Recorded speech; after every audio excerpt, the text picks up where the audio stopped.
السلام علیکم ورحمۃ اللہ وبرکاتہ۔ بسم اللہ الرحمن الرحیم۔ کھانا کھانے کے بعد یہ دعا پڑھیں۔ صحیح بخاری حدیث نمبر 5458۔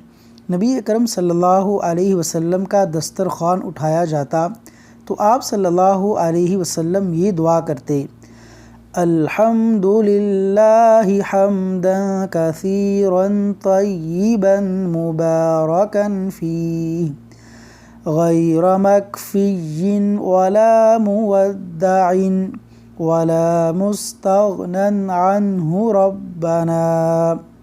ترجمہ: ہر قسم کی بے شمار عمدہ، مبارک، لا تعداد اور لا انتہا تعریفیں اللہ ہی کے لیے ہیں، اور اے ہمارے رب، تیری تعریفوں سے کسی کو استغنا نہیں۔